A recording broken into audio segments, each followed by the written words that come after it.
Pajak ini sektor utama dalam rangka untuk penentuan fiskal di Jawa Timur. Prediksi Abah tahun ini akan ada rencana kenaikan tarif pajak atau retribusi nggak untuk beberapa? Belum, Belum ada. tahun ini belum ada. Saya tidak sependapat, tidak ada di provinsi tidak ada menaikkan pajak, karena harus ada aturannya tuh menaikkan Ya, pajak itu. selama tidak ada situasi yang urgent sekali, Ya, tidak merekomendasikan Pokoknya jangan kenaikan. sampai memberatkan masyarakat.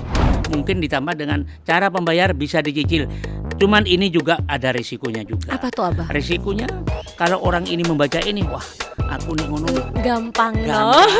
Iya.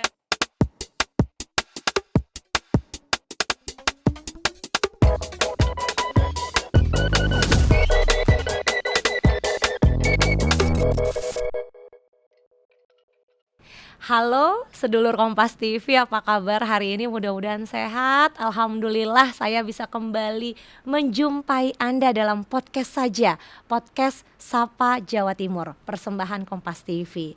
Nah, yang belakangan sedang ramai didiskusikan adalah tentang target PAD pemerintah provinsi, nggak cuma di Jawa Timur, seluruh Indonesia, yang konon targetnya itu kurang lebih ya sama dari tahun-tahun sebelumnya ya. Tapi pencapaiannya atau realisasinya akan berbeda, bahkan konon berpotensi mengalami penurunan karena ada kebijakan berkaitan dengan regulasi pemerintah pusat. Nah, hari ini kita akan bicara tentang ini. Kita akan bicara bagaimana mengelola pajak untuk bisa tetap membangun Jawa Timur. Dan tentu saya tidak sendiri, saya bersama dengan sosok yang istimewa. Beliau adalah sosok politisi yang berpengalaman sebagai anggota legislatif.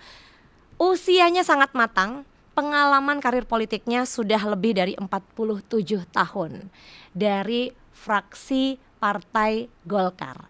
Beliau adalah Haji Muhammad Hasan Irsyad, SHMSI, akrab disapa Abah Hasan Irsyad. Assalamualaikum warahmatullahi wabarakatuh. Waalaikumsalam, Mbak.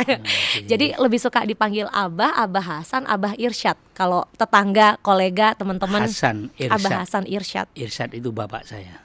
Oh, nama bapak yang melekat. Almarhum bapak ya. Almarhum bapak. Sosok yang menginspirasi bagi Abah dan keluarga. Iya. Abah Hasan, 75 tahun usia tahun ini atau menuju 76? Ya, 76 tahun. 76 tahun. Abah sudah terjun politik, berkarir di politik sejak tahun 1977. 7. Ya. Abah saya belum lahir waktu iya. itu.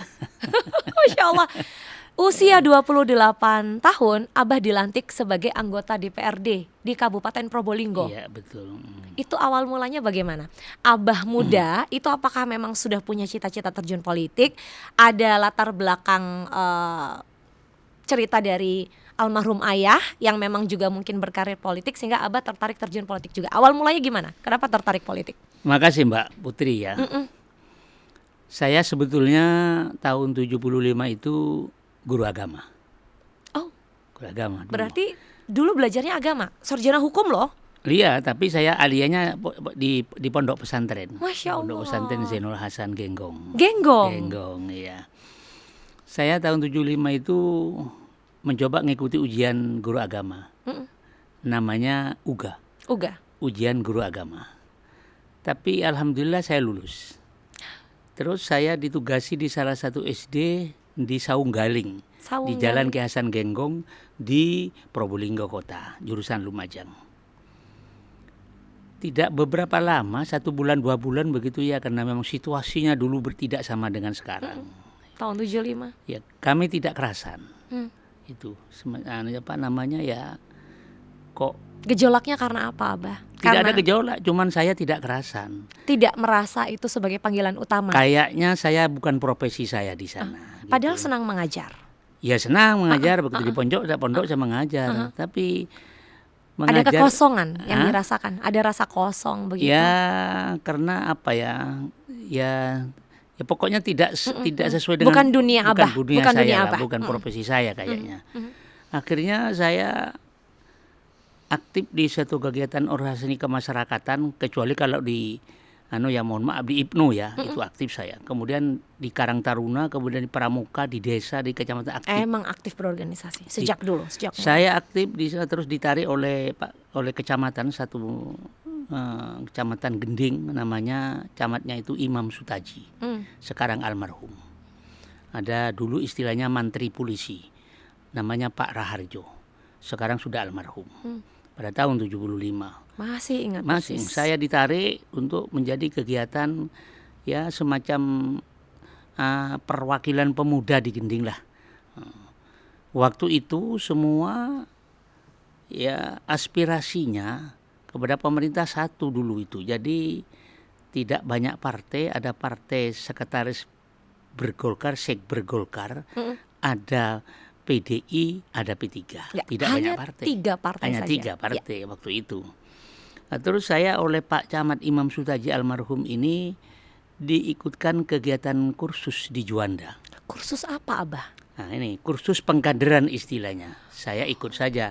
Saya profesi waktu itu ya saya mewakili Karang Taruna dan aktif dalam pramuka. Kan aktif kepemudaan. Aktif kepemudaan. Saya diikutkan di Juanda, nah yang menatar teman-teman dari seperti Anton Prayitno, ada nama Senior, Anton Prayitno. senior. Iya, itu banyak yang natar-natar saya di Juanda. Apa yang dipelajari pada saat pengkaderan? Waktu itu penataran itu wawasan kebangsaan. Ya tidak bukan P4 tapi wawasan kebangsaan. Terus setelah itu pulang saya mensosialisasikan hasil penataran saya di Juanda. Meneruskan ilmu yang diterima. Tiap-tiap desa oleh Pak Camat ditarget ada orang anggota supaya mengikuti, tidak njurus ke partai waktu itu. Hanya kepada wawasan kebangsaan. Wawasan kebangsaan meningkatkan saja. rasa nasionalisme. Nah, setelah itu saya ditatar lagi di Chandra Wilwatikta Pandaan. Ya. Nah, mulai dari itu akhir tahun 75 sudah agak mengarah kepada partai. Mengarah mulai ada ketertarikan? Ya. Atau karena sosok figur yang waktu itu menatar? Penatar-penatarnya memang kredibel semua. Oke. Memang kredibel semua. Waktu itu juga ada yang menyampaikan ya, waktu itu masih Pak almarhum Pak Said, itu juga menyampaikan. Akhirnya dari beberapa materi itu saya laporkan, ya sudahlah kamu kalau menganu kamu tak jadikan tokoh di sini untuk mewakili 13 kecamatan, 13 desa. Waktu tokoh kepemudaan untuk bisa sosialisasi ke 13 desa, meneruskan apa yang didapat di Juanda dan apa yang didapat di Pandaan. Akhirnya terus saya gitukan, akhirnya saya kok menjadi figur. Nah, tercipta menjadi figur. Sosok yang dikenal. Saya kok sesuai dengan profesi saya, keinginan saya. Passion. Ya, tidak seperti untuk menjadi guru kok tidak tertarik. Tidak berlawanan dengan apa yang dirasakan pada saat itu ya. Dengan idealisme saya kok tidak berlawanan gitu. Terus saya mengalir terus terciptalah seperti itu. Terus saya karena kedengaran tokoh saya, ketokohan saya di kecamatan oleh Pak Imam Sutaji ini disampaikan kepada pimpinan DPRD, namanya Imam Suhadi almarhum. Dan beliau dari fraksi Partai Golkar. Partai Golkar, iya, dari fraksi Golkar. Tapi dia dari ABRI dulu, dari Dadim Probolinggo, tapi pensiun yang dia kemudian jadi beralih politik. Terus saya diorbitkan, saya diajak. Tidak lagi level desa, tidak lagi level kecamatan, bahkan lagi level kabupaten Probolinggo. Ya. Terekspos lah nama saya di beberapa kecamatan, 24 kecamatan. Di Kabupaten Probolinggo, tidak hanya di desa. Itu akhir tahun 75. 76. Prosesnya cepat sekali, Abah. Iya. Mulai dari Abah baru diterima sebagai guru agama. Itu singkat sekali, tidak bertahun-tahun, tidak berbulan, di mingguan. Di tahun yang sama, mingguan. Mohon maaf, mungkin waktu itu jarang pemuda ada yang sosok yang aktif seperti itu mungkin. Sehingga begitu ada satu dan menonjol, dilihat baik. Bukan satu menonjol, bukan.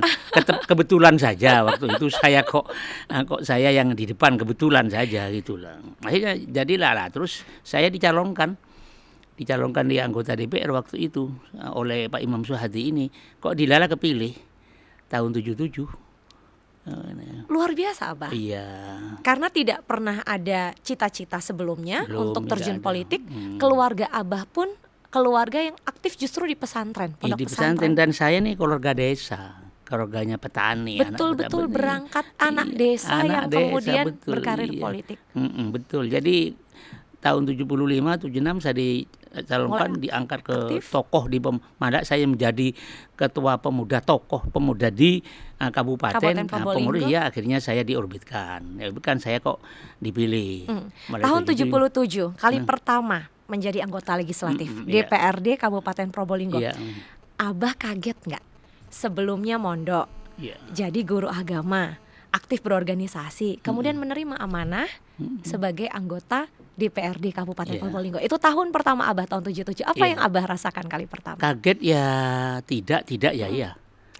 Masalahnya mungkin Mbak Putri tahu sendiri ya, waktu itu Golkar kan tidak semerakyat sekarang. Boleh dibilang pada saat itu partai pemenang ya? Iya, pemenang. Suara mayoritas. Iya, suara mayoritas. Terkumpul di situ. Iya, tapi desa waktu itu, masyarakat pedesaan masih pro dan kontra dengan Golkar. Jadi saya di lain pihak, saya ini semacam diasingkan oleh kelompok masyarakat.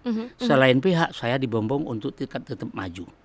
Nah, antara pro dan kontra. Abah berada di tengah-tengah dalam situasi orang yang selama ini Abah kenal baik, kenal akrab, pelan-pelan menolak, menghindar karena melihat Abah sebagai sosok sekarang terjun politik.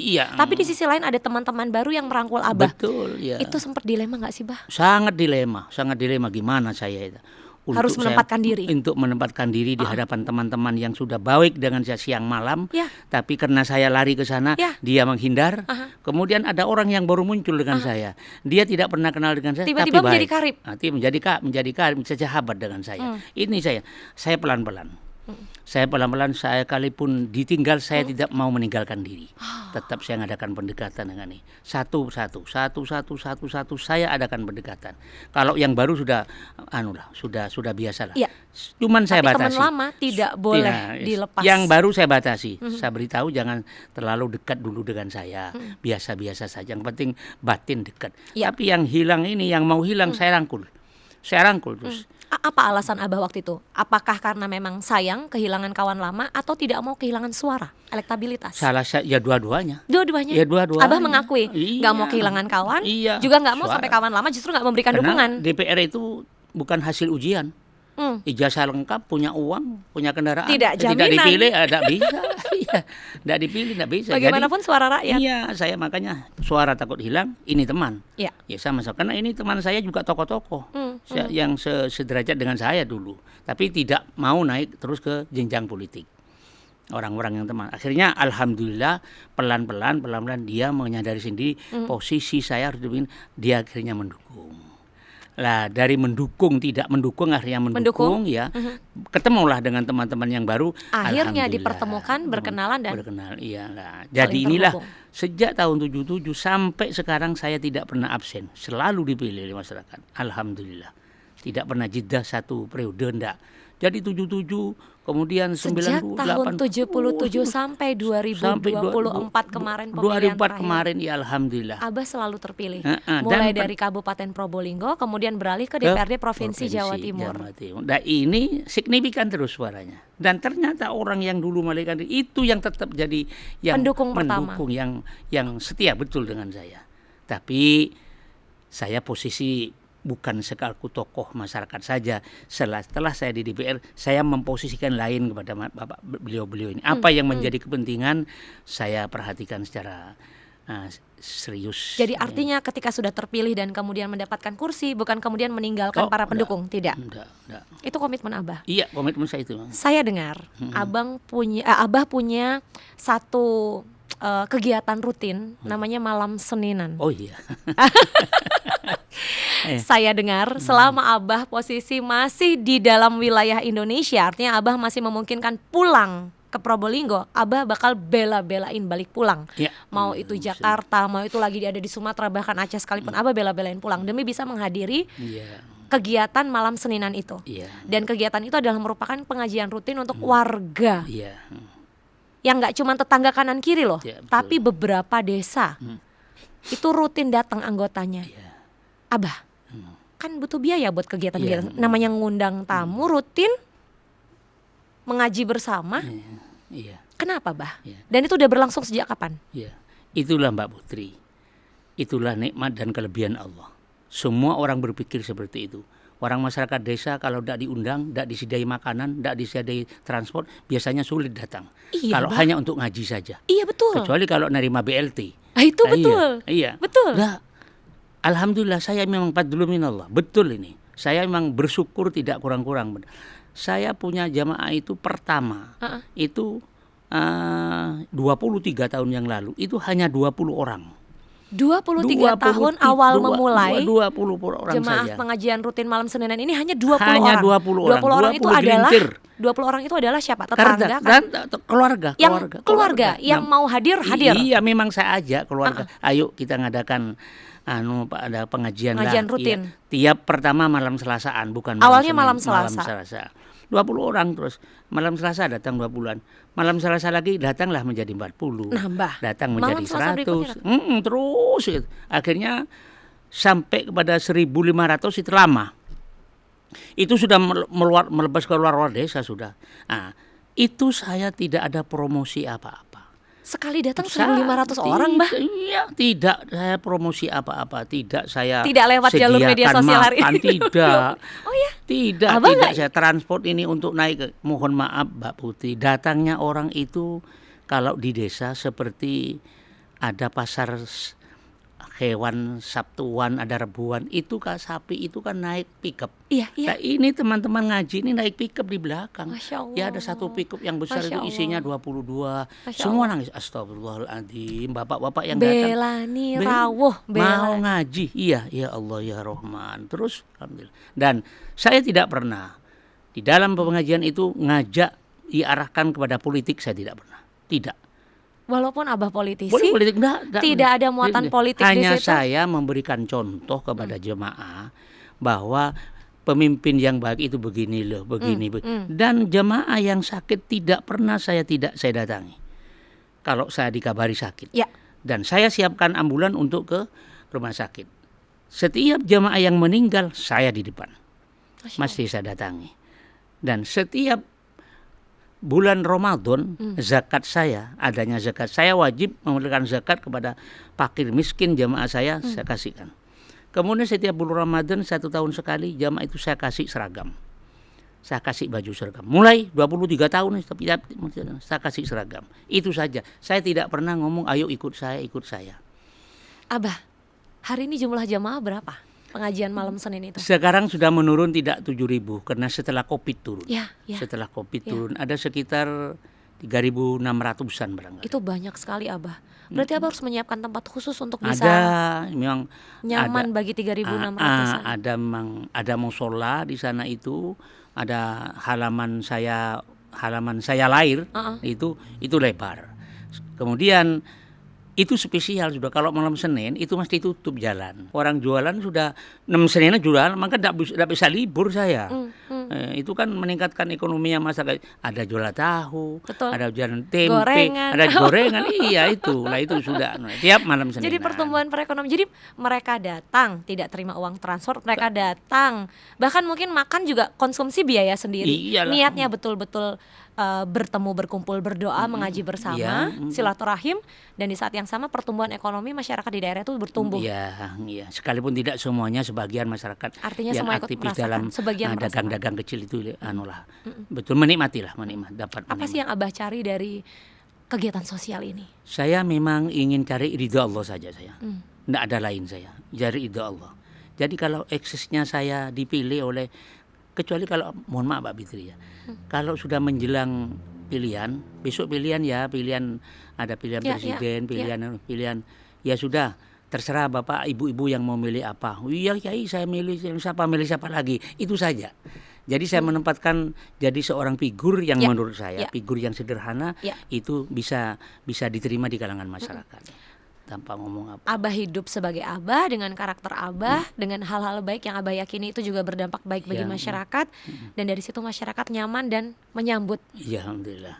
Jadi akhirnya semua merasa terangkul ya Abah barangkali seperti Insya itu. Allah, Ya, Masya Allah. seperti itu. Abah, saya jadi penasaran ya, karena kan sudah dari tahun 1977 sampai ini periode yang saat ini nih. Iya. Kalau saya nggak salah hitung Abah itu sudah 11 periode menjabat. Benar ya, iya. 11 periode Abah. Di Probolinggo Abah itu sudah berjalan berapa periode? Iya. Di DPRD Jawa Timur sudah berapa periode Abah? Saya di Probolinggo 6 periode. Probolinggo 6, berarti di Jawa Timur 5 periode, ini periode kelima. 5 jalan sekarang. Abah, gak bosen jadi anggota legislatif? Banyak yang bilang, wah usia 70-an itu enak kumpul sama cucu, main-main sama cucu. Apalagi Abah punya kegiatan, ada jamaah 3.600. Ini Abah terus berkegiatan, terus produktif. Abah gak ada capeknya? Ya mohal lah kalau gak capek. Iya, mohal lah kalau gak capek. Pasti ada capeknya ya. Pasti capek. Pasti. Tapi kenapa memilih untuk terus berkomitmen terjun politik? Kalau orang sudah komunikasi dengan masyarakat dan masyarakat sudah menikmati apa yang memang manfaat dari yang perjuangkan itu. Suara masyarakat itu Pak, jangan Pak. Saya pernah saya istirahat, jangan dulu Pak Kiai, jangan dulu. Ya mohon maaf nyebutnya saya Kiai orang-orang itu. Oh, di sana. Masya Allah. Ya, di sana di pedesaan itu jangan dulu Pak. Siapa nanti akan bantu madrasah, bantu masjid, bantu mushola, bantu paping, bantu pelengsengan. Jadi yang mendorong Abah untuk tidak pensiun dari posisi anggota legislatif justru ini aspirasi masyarakat, requestnya warga. Aspirasi masyarakat, iya. Ya, karena setelah kita realita, waktu pilihan, mereka melihat bahwa apa yang Abah janjikan betul-betul Abah wujudkan, Abah perjuangkan untuk wujudkan. Itu kuncinya di situ. Jadi amanah itu terus ada. Terus satu lagi Bah, Abah kan tahun ini usia 76 ya, kelahiran Juli. Biasanya Abah mohon maaf ya, orang kalau udah umur 70-an itu pikun Bah. Maaf nih. Abah tadi cerita semua detail, bahkan nama-nama almarhum sosok-sosok yang berjasa dalam hidup Abah. Itu Abah masih ingat persis dari tahun 75 sampai dengan hari ini. Abah daya ingatnya bagus sekali. Ya alhamdulillah. Alhamdulillah. Memang ini juga nikmat juga yang saya syukurin juga. Artinya kalau ada warga yang ketemu Abah, sampai tadi kawan-kawan Kompas TV, Abah masih ingat betul kawan-kawan kami. Kalau ya memang ya kebetulan saja. Bukan karena saya memang mulai kecil tidak ngopi. Oh, oke. Ini soal gaya hidup yang baik ya. Satu, tidak ngopi. Tidak ngerokok. Tidak merokok. Nah, rokok mulai kecil. Abah maaf, berarti pengajian gak ada rokok udah juga? Ada. Wah kok bisa Bang? Belum bisa. Kok bisa? Nggak ada rokok, nggak ada es, saya tidak pernah es. Ya Abah jaga kesehatan betul ya. Olahraganya apa? Olahraga saya setelah subuh dulu badminton. Badminton. Tapi sekarang sudah jalan usia tidak bisa, hanya jalan Kak. Jalan. Dan kebetulan di rumah itu ada lantainya atas 2 gitu ya, sederhana. Saya kalau memang waktu butuh hujan itu saya setelah subuh pasti saya memanfaatkan naik turun tangga. Olahraganya itu? Iya, naik turun tangga. Itu aja, saya tidak lari-lari kemana-mana lagi, enggak, ya itu cuma. Dan ya mohon maaf, rutin yang biasa saya laksanakan lah. Rutin termasuk sedekah pasti. Ya harus itu. Wajib kalau itu. Wajib. Harus wajib ya. Tiap hari tidak luput dari sedekah pasti. Sedikit banyak itu urusan situasi dan kondisi saja. Ya. Aduh Abah, ini saya belum lama ngobrol sama Abah sudah banyak cerita kehidupan yang saya dapat. Nah ini kayaknya udah waktunya nih saya buat ngajak Abah ngobrol soal tema kita hari ini ya. Kita bicara tentang mengelola pajak membangun Jawa Timur. Pertama, ini ada data yang saya baca, pemerintah Provinsi Jawa Timur kan menetapkan target PAD tahun ini 2025 itu nilainya 2,28 triliun rupiah. Ini data yang kami baca ya Abah ya. Sementara realisasi PAD tahun 2024 kemarin itu melampaui target. Gitu. Artinya kan sebetulnya pemerintah Provinsi Jawa Timur ini jago ya dalam hal pencapaian itu. Kita bicara kan kerja sama berbagai pihak, gak cuma eksekutif aja, tapi juga legislatif dan yudikatif. Nah, yang jadi menarik adalah sejak adanya peraturan dari pemerintah pusat. Ini kalau kita bicara pajak itu kan begini, penerimaannya kan bisa dari pajak kendaraan bermotor, kemudian bea balik nama kendaraan bermotor, pajak rokok, retribusi jasa usaha, dan lain-lain dari PAD yang sifatnya sah. Belum lagi faktor-faktor pendukung lain. Tapi ini Bah yang menarik. Karena mulai ada regulasi dari pemerintah pusat bahwa sebagian itu terserap ke pusat begitu ya, sementara yang larinya ke pemerintah provinsi itu nominalnya tidak sebanyak biasanya. Mulailah harus cari strategi yang tidak membebani warga. Tapi di beberapa daerah mungkin Abah Pirso mengikuti ada bupati menaikkan pajak bumi dan bangunan yang kemudian diprotes oleh warga. Bahkan ini lagi rame. ada wacana mau dimakzulkan begitu. Nah, Abah melihatnya gimana? Abah kan punya perjalanan 11 periode DPRD. Abah melihatnya terkait pajak ini bagaimana sih? Apa yang kalau regulasi itu kan pasti sifatnya berubah ya setiap waktu. Artinya pemerintah mau nggak mau harus, pemerintah di daerah khususnya mau nggak mau harus siap mendukung keputusan pemerintah pusat. Tapi dari perspektif legislatif nih, DPRD, Abah melihatnya bagaimana? Ketika target PAD tahun ini kemungkinan susah untuk dicapai 100% karena adanya peraturan yang sifatnya mengikat. Abang ngelihatnya gimana? Strategi pemerintah provinsi untuk bisa tetap mengejar PAD supaya dapat di angka yang diharapkan, dan di sisi lain tidak membebani warga, gitu. Tidak menaikkan sampai lebih dari 200% gitu pajak-pajak yang bisa diserap oleh pemerintah provinsi. Itu bagaimana Abah melihat situasi ini? Makasih. Pajak ini sektor utama dalam rangka untuk penentuan fiskal di Jawa Timur. Jadi setiap tahun anggaran mesti yang dominan adalah sektor pajak. Di Jawa Timur, saya bicara di Jawa Timur. Itu tahun 2024 itu kita memang kita acungi jempol untuk Dispenda Jawa Timur dan aparat-aparat semuanya. Memang melebihi target. Itu sampai pada 35 triliun 120 miliar sekian tahun 2024. Padahal situasinya belum lama lepas dari pandemi ya, Bah ya. Kenapa? Ada dua faktor waktu itu. Yang pertama, karena memang inovasinya cukup baik petugas pajak di provinsi ini. Satu. Inovasi dari sisi sistem, teknologi, semua aspek segalanya aspek. Nomor dua, masyarakat dengar kabar bahwa akan ada kenaikan pajak. Yang namanya option, Undang-Undang Nomor 1 Tahun 2022 tentang perimbangan keuangan pusat dan daerah. Iya, betul. Padahal itu tidak seperti itu pengertiannya. Hanya pengertiannya masyarakat saja seperti itu. Jadi masyarakat berlomba-lomba bayar pajak, bayar tanggungan yang belum itu bayar tahun 2024. Itu loh salah satunya. Sehingga naiklah, takut tahun 2025 terjadi akan menjadi beban. Nah itu masyarakat pedesaan seperti itu. Jadi selain inovasi. Betul. Itu akhirnya menjadi target 35 triliun lebih lah, 100 sekian persen dicapai. Nah untuk tahun 2025 ini masyarakat sudah banyak selesai bayar pajaknya. Pada tahun 2024. Nah, inovasi tetap jalan. Sehingga tahun 2025 ini tidak lagi menjadi 35 triliun, tapi hanya 28 triliun sekian. Nah, yang ditargetkan dari pendapatan asli dari semua. Dari APBD-nya, dulu tahun 2024 itu pajaknya 19 triliun. Nah, tahun 2004 ini menjadi 12 triliun. 25 ini menjadi 12 triliun. Nah itu turun. Kenapa? Faktornya tadi itu. Orang sudah tidak bayar lagi, sudah dibayar. Karena sudah dilakukan pada tahun sebelumnya. Itulah. Dua, saya tidak sependapat. Tidak ada di provinsi, tidak ada menaikkan pajak.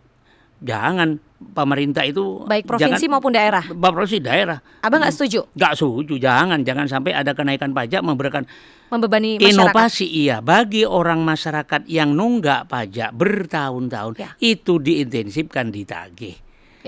Jangan sampai ada beban pajak lain. Jangan ada beban pajak. Ini saja pemerintah Jawa Timur tidak menaikkan pajak. Ada subsidi ini. Untuk PKB ini sekitar 24% subsidinya. Untuk BPNKB ini 37% subsidinya. Ini banyak masyarakat tidak tahu. Jadi gubernur bahwa pemerintah sudah berupaya untuk mendukung supaya tidak membebani tadi dengan adanya subsidi itu. Dengan adanya ini option PKB dan BPNKB ini agar supaya di Jawa Timur kan dari 19 miliar hilang 11 triliun hilang 4 triliun 250 miliar. Dari option ini, dari Undang-Undang Nomor 1 ini. Nah, dan itu bukan angka yang sedikit 4 triliun. Tapi diperkenankan untuk naikkan enggak, tapi tidak Gubernur Jawa Timur dengan teman-teman sepakat untuk tidak naikkan pada masyarakat Jawa Timur. Nah, gimana caranya? tetap dalam sektor pajak ini kita kasih fasilitasi kepada masyarakat, tapi inovasi. Ya, kita yang tidak bayar pajak. Tahun 2024 ini berapa? Sejak tahun 2000 berapa? Ini dimotivasi kita diberi kelonggaran untuk ada pemutihan istilahnya. Pemutihan, jadi yang dendanya, dosa-dosa di masa lalu, dendanya itu tidak perlu dibayar. Yang dibayar hanya tanggung jawab utamanya. Saya. Nah, ini motivasilah kepada masyarakat. Akhirnya banyak, bagus. Dan sekarang ada sistem e-Samsat. E-Samsat ini sekarang masyarakat tidak usah datang ke secara fisik ke Polres, ke Samsat, tidak usah. Di rumah saja kalau sudah ahli bisa digital, bisa bayar. Bisa. Sangat memudahkan ya, Bah, tanpa antri, tanpa harus datang langsung. E-Samsat itu. Nah, e-Samsat itu sistem administrasi manunggal satu atap. Ya. Satu atap. Nah, di dalamnya itu ada Dispenda, ada polisi, ada jasara harja. Di dalamnya itu. Nah, itu. Jadi masyarakat 3 ini sekarang harus kompak, rukun, bersatu. Tritunggal ini. Karena ini jangan sampai memberatkan kepada masyarakat. Masyarakat datang kurang lengkap KTP, jangan terlalu dipermasalahkan. Yang penting bawa duit, mau bayar pajak. Nah, itu kita sorangkan sebenarnya itu. Kalau masyarakat ini bayar nyicil, terima saja. Dikasih keterangan bahwa ini tahun ini belum nyicil. Dan jangan dipersulit. Karena kemampuan tiap masyarakat berbeda ya, Bah ya. Tidak semua bisa langsung membayar lunas yang menjadi kewajibannya. Iya. Ini jadi usulan yang sangat menarik ini, sistem pembayaran dengan sistem angsuran. Kita usulkan seperti itu. Tapi inovasi untuk meningkatkan e-Samsat ini sudah berjalan. Nah, kenyataannya sekalipun kita hilang 4 sekian triliun, ternyata beberapa daerah-daerah itu kabupaten kota, 38 kabupaten Jawa Timur, targetnya terpenuhi semua. Dalam rangka pertengahan tahun ini targetnya banyak terpenuhi, ya 50% ke atas lah. Tapi Bah, ada satu kabupaten Bah di Jawa Timur, Jombang. Ada kabar warga protes karena PBB-nya naik sampai 800%. Enggak, itu bukan. Enggak, itu isu? Itu salah perhitungan saja. Salah perhitungan saja. Enggak ada. Kalau di Jombang enggak ada. Sudah kita sudah dipastikan, datang, sudah dikonfirmasi. Sudah dipastikan tidak ada. Jadi tidak ada tuntutan penaikan PBB sampai 800%. Enggak ada. Itu enggak boleh begitu, enggak boleh lagi untuk menaikkan pajak dari sektor pajak, enggak boleh. Artinya pemerintah provinsi baik eksekutif maupun legislatif memang sudah memberikan arahan kepada kepala daerah, kabupaten kota, seluruh Jawa Timur, bahkan juga mungkin berlaku untuk daerah-daerah lain ya, tidak boleh ada kenaikan pajak yang membebani masyarakat. Justru kalau pengen membantu menutup PAD yang menurun itu dari pemutihan salah satunya strateginya. Itu saya kira tidak Jawa Timur, seluruh Indonesia dianjurkan untuk jangan sembarangan menaikkan pajak. Karena harus ada aturannya tuh naikkan pajak itu. Naik pajak nanti ada aturannya, itu tidak sembarangan menaikkan pajak. Tidak asal menaikkan pajak. Dan ini salah satu dinamika yang Abah lihat kan 11 periode Abah di DPRD. Abah melihat, pernahkah kondisinya PAD itu menurun lalu bisa selesai dengan menaikkan pajak begitu? Tidak kan? Itu bukan opsi, itu bukan pilihan. Tidak. Sejak dulu tidak pernah jadi opsi ya. Tidak pernah kecuali pajak itu memang situasinya mungkin berkaitan dengan inflasi, lalu kebijakan yang masyarakat paham situasinya. Itu asalkan itu sesuai kesepakatan bersama tidak masalah. Kecuali Mbak Fitri kecuali memang ada dari pusat, dari birokrasi ketentuan dari pusat, secara ada ketentuan bahwa ada sektor pajak baru. Sekarang ada pajak option baru, MLB, mineral bukan logam bukan batuan, itu pajak baru. Pajak baru itu, jadi pajak baru yang bisa diterapkan oleh kabupaten kota, tapi 100%, provinsi hanya 25%. Artinya 75% diserap oleh pusat, 25% yang tidak ikut. Tidak. Itu option pajak yang baru Undang-Undang 1 tahun 2002 ini. Tapi ini yang mungut mineral bukan logam bukan batuan ini kabupaten kota. Yang mungut. Mineral bukan logam bukan batuan. Contohnya apa seperti ya, Pak? Pasir lah. Seperti pasir putih itu. Seperti pasir. Pasir yang digunakan bahan untuk bangunan. Itu. Dulu tidak kena pajak, sekarang kena pajak. Seperti tol-tol. Iya, pembangunan jalan tol gitu ya, infrastruktur. Nah, itu mineral bukan logam bukan batuan. Itu memang option pajak baru untuk Jawa Timur tahun anggaran 2025 sekarang ini hanya dianggarkan 65 miliar untuk 38 kabupaten karena tidak semuanya ada mineral logam dan batuan itu. Itu jadi Untuk kabupaten kota memperoleh dari 100%, umpama dapat 1 juta, yang 750.000 itu miliknya kabupaten kota, sedangkan 250 ke masuk provinsi. Itu aja. Wah, itu fair sekali kalau baru. Seperti itu. Iya. Oke. Option baru itu. Oke. Artinya kalau itu berjalan, yang tadi dikhawatirkan penurunan PAD bagus sekali. Bisa jadi naik, bisa membantu mendongkrak membantu menutupi kekurangan PAD yang ditarget. Dan kalau ini bisa berjalan dengan baik, tidak menutup kemungkinan ketentuan ini berlaku untuk tahun-tahun berikutnya juga. Dan akan berlaku itu sudah undang-undang. Ya, berlaku mulai tahun 2025 ini. Iya, mulai tahun 2025 ini. Sama dengan option kan tanggal 5 Januari 2005 option berjalan. Ya. Pajak baru ini juga berjalan. Ya. Bersamaan dengan itu. Ya. Bagaimana dengan tanggapan Abah kan di Komisi C DPRD Jawa Timur ya, cukai rokok. Ya. Abah ada tanggapan nggak tentang cukai rokok? Dana DBH, dana bagi hasil cukai rokok ini ya. Jawa Timur ini besar sebetulnya. Jawa Timur yang diambilkan ke pusat itu sekitar 300 triliunan begitu ya, untuk cukai dari yang disumbangkan oleh pemerintah. Insya Allah terbesar ketiga setelah se-Indonesia setelah Kalimantan ketiga. Cuman ya memang masih aturannya seperti itu. Ya. Cuman yang turun ke Provinsi Jawa Timur ini baru sekitar 3 triliun saja, 3 triliun,33 sekian. Itu pun tidak semuanya masuk dana bagi hasil cukai rokok ini masuk pada provinsi. Provinsi hanya tahun ini kebagian 965 miliar. Kok selisihnya jauh, Bah? Jauh. Dan kemana sisanya? Ini dibagi ke kabupaten kota yang memang ada cukai rokoknya. Artinya kabupaten kota yang di tempatnya memang ada perusahaan rokoknya. Banyak ya, Bondowoso, Jember, Ponorogo, Madura, iya. Sip. Tapi apa yang Abah dengar terkait cukai rokok ini dengan nilai penerimaan sekian, berarti kan artinya kabupaten kota lebih bisa merasakan. Lagi-lagi ya, tadi ya contoh ya, 25% provinsi, 75% kalau untuk batuan yang bukan mineral itu lebih besar untuk kabupaten kota. Termasuk juga cukai rokok ini lebih besar juga untuk kabupaten kota. Tidak tentu lebih besar karena dibagi rata ya. Maaf. Baik. Ya, oke. Bah, ada usulan nggak terkait strategi mengelola pajak dan bisa tetap membangun Jawa Timur dalam situasi yang masyarakat tidak mungkin dinaikkan pajaknya, tapi apabila nanti ada kekurangan, pos-pos kekurangan itu tetap terisi. Selain tadi dengan inovasi, pemutihan, kemudian pajak baru yang mulai berlaku ini, kalau dari sejauh pandangan Abah apa?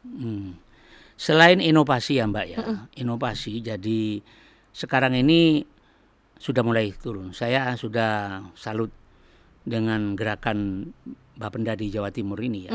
Jadi sekarang kan di desa-desa itu ada kegiatan BUMDes, Badan Usaha Milik Desa. Nah, kemudian ada Koperasi Merah Putih juga. Nah ini sekarang masyarakat, ada petugas pajak ini tidak nunggu di kantor, ini menjemput bola. Ada yang namanya judes ini jujuk desa. Nah, dalam rangka untuk meningkatkan pajak datang ke sana. Ini judesnya seru kalau yang ini ya. Mau kalau dijudesin ya gini. Inovasi itu di Blitar, Pak. Judes itu. Inovasi seperti ini jadi. Nah, kemudian selain inovasi seperti ini, tak mungkin akan nutupi 4 sekian triliun. Kita efisiensi. Jadi harus imbang. Belanja kita yang biasanya menggunakan 35 triliun dan sekarang hanya 28 triliun, yang mana yang lebih urgent itu didahulukan. Yang tidak urgent kita kurangi dulu. Yang di dinas-dinas itu, ini kurangi dulu, ini sehingga pendapatan imbang balan, pendapatan masuk tidak tercapai, tapi belanja tercapai. Nah, kenapa? Dikurangi belanja ini. Nah ini namanya balan, artinya balancing untuk menjaga keseimbangan. Jadi masuk dan pengeluaran. Alokasinya betul-betul tepat sasaran. Dan itu kan berarti ujungnya efisiensi ya, Bah ya. Nah itulah kenapa alasan OPD kawan-kawan di dinas harus lebih strategis lagi menentukan program-program kerjanya di tahun ini khususnya ya, supaya efisiensinya berjalan optimal. Nah saya nyambung lagi nih, Bah, berkaitan dengan tarif pajak atau retribusi.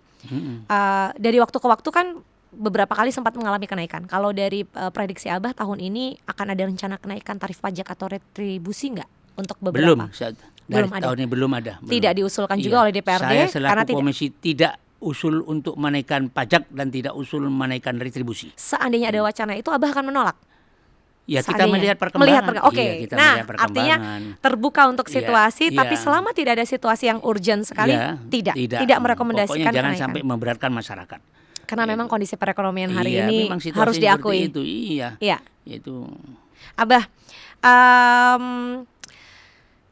karena pemungutan pajak dan retribusi ini tadi Abah sampaikan ya, Abah mengapresiasi pekerjaan kawan-kawan di Dinas Pendapatan, baik provinsi maupun kabupaten kota. Bentuk pengawasan DPRD itu seperti apa kalau buat teman-teman? Apakah cukup dengan datang, ketemu, berbincang, melihat data, atau juga melakukan cross check lapangan langsung? Iya. Makasih Mbak Putri. Jadi fungsi DPRD itu ada 3. Fungsi pengawasan, fungsi legislasi membuat aturan, perda, fungsi budgeting, menyusun anggaran, tukar anggaran. Nah, fungsi pengawasan kita ini tidak hanya datang ke lokasi, ke tempat. Fungsi pengawasannya ada beberapa bentuknya. 1, pengawasan itu bisa lewat dengar pendapat dinas yang terkait dengan komisinya. Saya komisi C, Bapenda, kemudian Bapeda, kemudian keuangan, kita undang. Nah, Pak, sejauh mana posisi ini? Masuknya pajak sudah berapa? Nah, targetnya berapa? Ya kok bisa tidak sampai sekian persen dong, sudah bulan sekian ini? Gimana? Itu bentuk pengawasan. Itu salah satu bentuk pengawasan. Pengawasan. Dan itu terjadi setiap bulan atau setiap pertemuan itu? Rutin. Tiap bulan pasti ada. Setiap bulan pasti ada. Itu bentuk salah satu komisi. Kemudian ada kunker yang disebut tadi, Pak. Kunjungan kerja. Di mana umpama di kok di keuangan di Dispenda.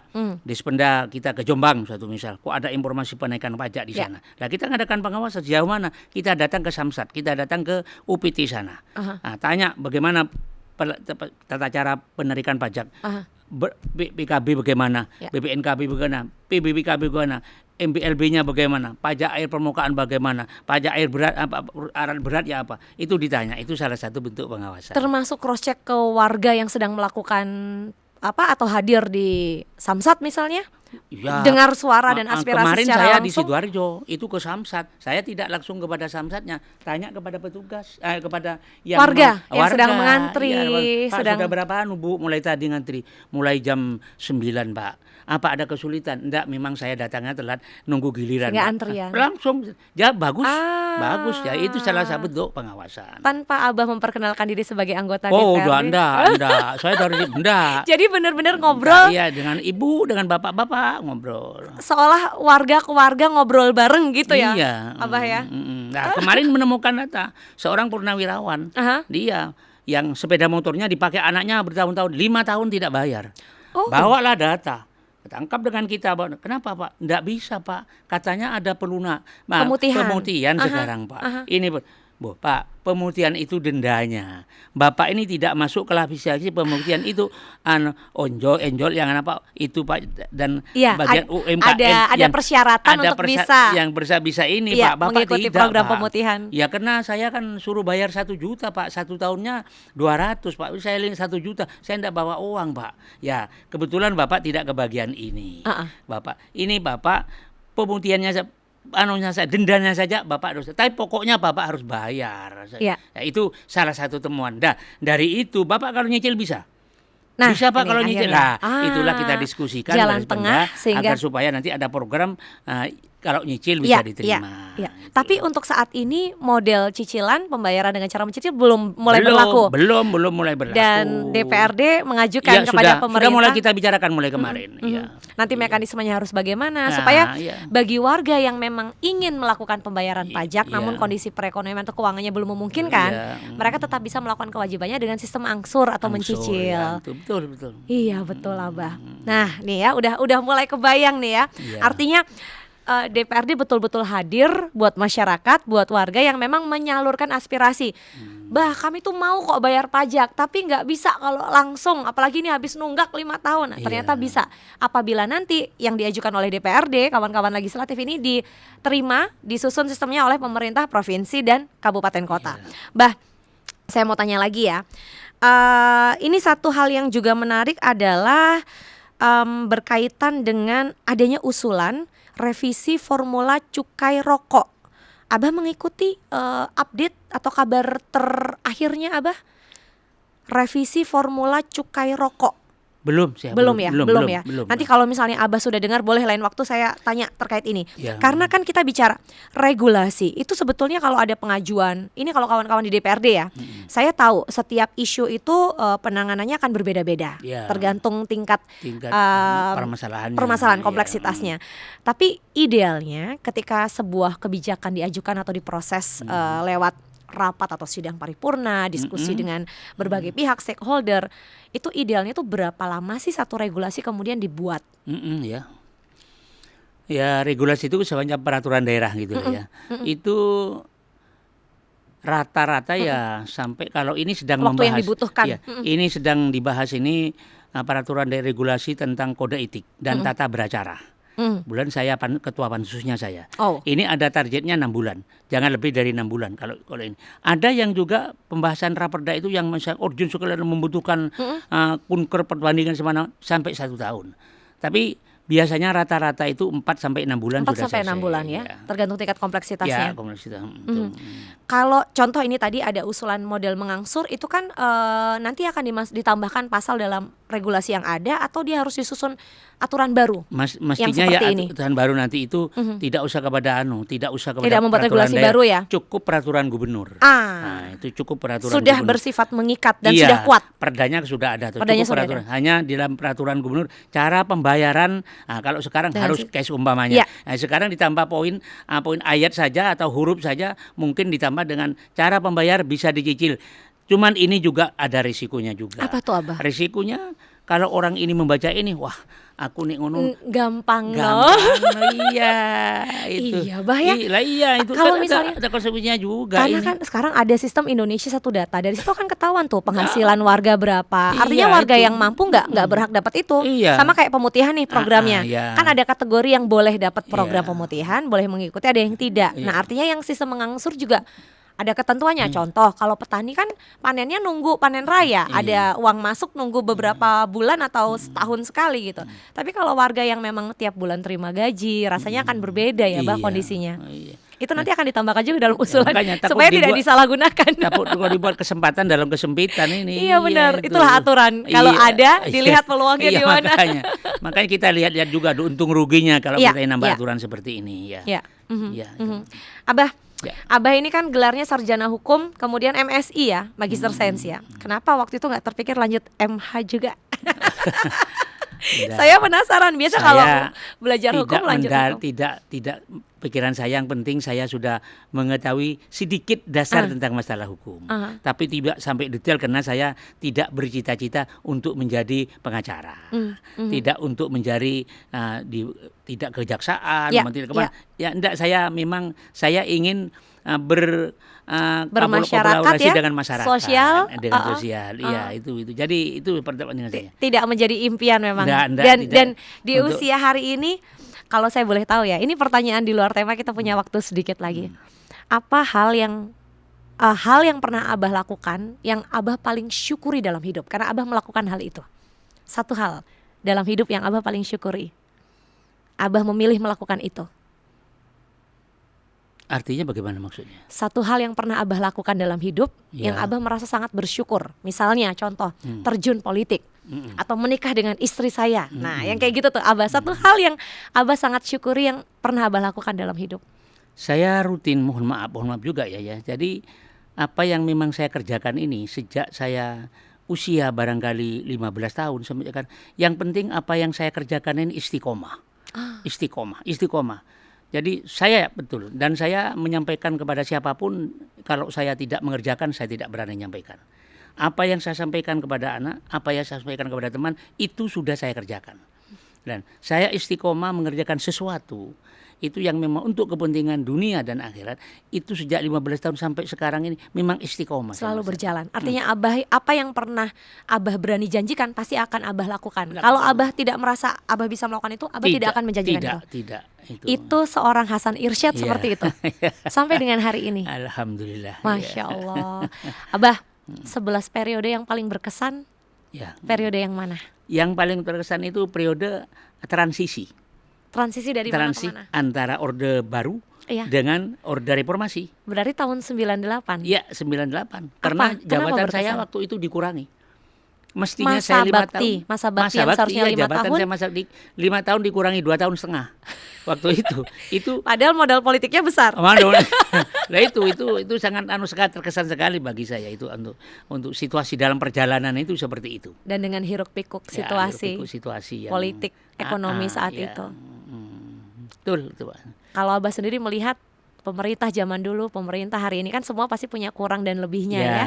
Tapi Abah melihat sistem perpolitikan kita hari ini tuh menurut Abah ideal atau masih belum ideal? Ya, saya kok ya ideal lah maksudnya. Dari waktu ke waktu semakin baik atau sama saja? Ya, tidak semuanya. Ada beberapa aspek ada beberapa yang memang baik, ada beberapa aspek yang masih sama. Yang masih sama, ada yang beberapa yang memang baikkan yang dulu. Ada yang beberapa yang memang sudah lebih baik, ada yang ya gitu memang situasinya seperti Contoh yang sudah lebih baik apa? Satu hal saja. Contoh yang sudah sudah baik ya. Isu dulu masalah pangan. Pangan dulu sukses. Ya. Iya, sini dulu ketahanan pangan dulu yang digadang-gadang. Digadang-gadang. Pada saat Orde Baru kan itu. Itu yang swasembada pangan. Swasembada pangan. Menurut Abah itu hal yang baik. Baik, swasembada pangan. Hari ini bagaimana? Sekarang kan masih akan mulai lagi. Menuju. Artinya Abah mendukung kebijakan itu. Karena menurut Abah dulu pernah lepas siapa kita yang capai. mimpin tapi kenyataannya seperti itu. Itu terjadi. Kedua, sekarang ada sekolah rakyat. Ya. Sekolah apa istilahnya ya? Ya, sekolah rakyat. Betul. Itu dulu sudah ada SR. Sudah ada itu SD Impres di pegunungan itu dulu ada SD Impres. Ada sekarang sampai itu. Belum ada SD di mana-mana, di hutan-hutan itu tempat sudah ada SD Impres. Sekarang ada SD rakyat. Ada SD rakyat. Itu kan semacam terinspirasi oleh dulu. Program yang menurut Abah memang baik di masa lalu itu kayaknya diteruskan sekarang. Iya benar baik. Pangan diteruskan salah satu saja. Itu ya. Salah satu saja. Abah Haji Muhammad Hasan Irsyad SHMSI, terima kasih atas waktunya. Ngobrol sama Abah 1 jam itu nggak berasa. Kayak cuma 5 menit. Saya dapat banyak hal sekali tentang hidup, tentang value, prinsip kehidupan. Saya juga dapat beberapa cerita tentang pilihan Abah untuk terus bergerak bagi masyarakat. Mudah-mudahan senantiasa sehat supaya bisa terus menginspirasi. Makasih Mbak Putri. Saya juga terima kasih Abah. Insya Allah nanti ketemu lagi, ngobrol-ngobrol seru lagi. Supaya apa yang Abah punya dan Abah pikirkan bisa disimak juga oleh sedulur Kompas TV. Terima kasih. Saya pamit dulu, kita sudahi. Tapi dengan cerita ini optimis ya, pajak bisa dikelola dengan baik dan kita bisa membangun Jawa Timur bersama-sama. Saya undur diri dan jangan lupa untuk subscribe, mengikuti YouTube Kompas TV supaya nanti ke depan Anda bisa terus update berita Kompas TV bersama kawan-kawan DPRD Provinsi Jawa Timur. Sampai jumpa. Terima kasih Abah.